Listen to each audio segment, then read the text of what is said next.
नमस्कार दोस्तों। कल जब से रेलवे डी ग्रुप में क्वालिफिकेशन से रिगार्डिंग एक नोटिफिकेशन आया जिसमें बोला गया है कि नॉन आईटीआई कैंडिडेट भी अपना फॉर्म फिलअप कर सकते हैं रेलवे डी ग्रुप का, क्योंकि उसमें मिनिमम क्वालिफिकेशन 10th पास कर दी है। उसके बाद में बहुत सारे टीचर्स इसके लिए काफ़ी वीडियो भी बना रहे हैं, बोल रहे हैं कि हम प्रोटेस्ट करेंगे, ट्विटर कैंपेन करेंगे। कुछ स्टूडेंट बोल रहे हैं कि फिजिकल प्रोटेस्ट करेंगे। आईटीआई कैंडिडेट की डिमांड है कि हमने 50,000 रुपये लगा के आईटीआई की है, तो अब कम से कम हमको मौका देना चाहिए। तो दोस्तों मैं आपको बताऊंगा, यदि आपने आईटीआई की है तो आप आराम से लोको पायलट बन सकते हो। लोको पायलट की हर साल वैकेंसी आएगी, पहली बात तो ये। और सेकंड, मैं खुद रेलवे डी ग्रुप में कर्मचारी हूँ, तो मैं आपको अच्छे से बता सकता हूँ कि यहाँ रियल में रिक्वायरमेंट है या नहीं आईटीआई कैंडिडेट की। तो सच बताऊँ तो यहाँ ऐसा कोई भी काम नहीं होता है जिसमें आपको आईटीआई कैंडिडेट अच्छे से काम कर सकते हैं, उनकी एफिशिएंसी अच्छी हो, ऐसा कुछ नहीं है। नॉर्मल जो अपनी बेसिक ट्रेनिंग सही से करता है तो वो 10th पास है, वो भी अच्छे से बखूबी काम कर सकता है, क्योंकि रेलवे में 50% तो ऐसा स्टाफ है डी ग्रुप में जो प्राइवेट है, किसी कंपनी के थ्रू आके यहाँ ज्वाइन कर रखा है और काम कर रहा है। तो यदि एक प्राइवेट स्टाफ जिसके पास 10th पास की डिग्री भी नहीं है, यदि वो यहाँ काम कर सकता है, तो फिर मैं जानना चाहूँगा सभी टीचर्स से भी कि फिर ये 10th पास स्टूडेंट क्यों नहीं कर सकते। मतलब आईटीआई की क्या रिक्वायरमेंट हो गई यहाँ पे, जब एक 8वीं पास कैंडिडेट आके यहाँ पर रेलवे डी ग्रुप में प्राइवेट काम कर सकता है, और तो फिर एक 10th पास क्यों नहीं कर सकता। फिर बहुत सारे टीचर्स बोल रहे हैं कि नहीं नहीं, आईटीआई होनी कंपलसरी उन पोस्ट पे होनी चाहिए जो टेक्निकल पोस्ट हैं।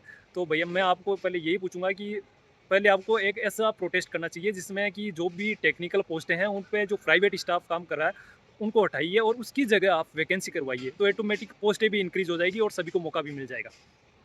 बाकी ये रेलवे पे डिपेंड करेगा कि वो आईटीआई करता है या नहीं करता है, वो बाद की बात है।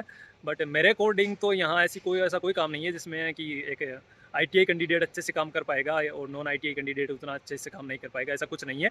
आप यदि अपनी बेसिक ट्रेनिंग अच्छे से करते हो तो बहुत अच्छे से काम कर सकते हो। और मेरे अकॉर्डिंग तो आपको ट्विटर कैंपेन इसलिए करना चाहिए कि रेलवे में पोस्टें इंक्रीज़ करो, जो भी प्राइवेट कैंडिडेट है उनको हटा के उनकी जगह परमानेंट कैंडिडेट को लीजिए, क्योंकि उनकी वो सैलरी रेलवे को कम देना पड़ता है, इसलिए वो प्राइवेट कैंडिडेट लगभग 50% हर डिपार्टमेंट में है।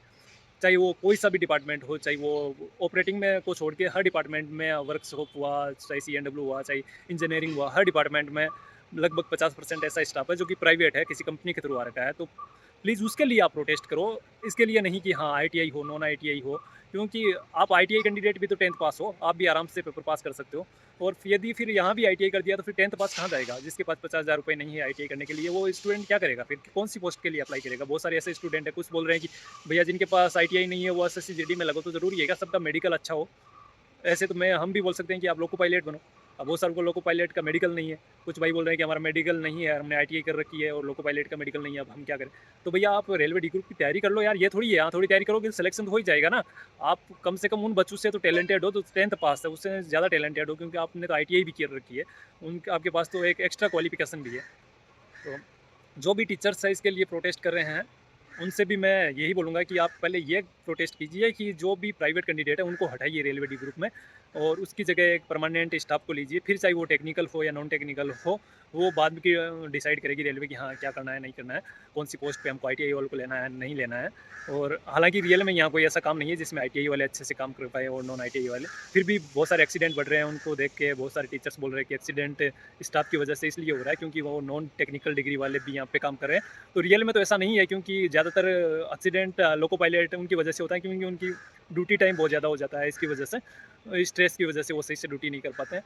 तो उनकी वजह से ही मोस्टली एक्सीडेंट होता है, या ज़्यादातर आईटीआई कर रखी है। तो भाई लोको पायलट में तो ऑलरेडी आईटीआई कर रखी है। और जो स्टूडेंट ये पूछ रहे हैं कि हमने आईटीआई कर ली तो अब हम कौन सी पोस्ट के लिए अप्लाई करेंगे, यदि यहाँ पे वो आईटीआई वालों को नहीं किया गया, तो भैया आप लोको पायलट बन सकते हो और हर साल वैकेंसी आएगी लोको पायलट की, ये तो है नहीं आएगी नहीं। और जिन भाइयों के पास पैसा नहीं है, जो गरीब है बेचारे, वो 10वीं पास है या 12वीं पास है, तो उन स्टूडेंट को भी तो मौका मिलना चाहिए ना कम से कम, कि हाँ वो भी कोई सी जॉब में लग जाए, एक बार सेटल हो जाए। आपके पास तो और भी ऑप्शन है, और ये भी ऑप्शन है, ये तो है नहीं कि आपको फॉर्म नहीं फिलअप करने दिया जाएगा रेलवे डी ग्रुप में जो आईटीआई कैंडिडेट है। नॉन आईटीआई कैंडिडेट को यदि अप्लाई करने दिया जाएगा तो आप भी तो अप्लाई कर सकते हो उसमें, और थोड़ी सी मेहनत करोगे तो आराम से सिलेक्शन हो जाएगा। तो इसलिए फालतू में डिवाइड मत हो सारे स्टूडेंट कि आईटीआई होनी चाहिए नहीं होनी चाहिए। मेरे अकॉर्डिंग तो नहीं होनी चाहिए, क्योंकि सभी को मौका मिलना चाहिए।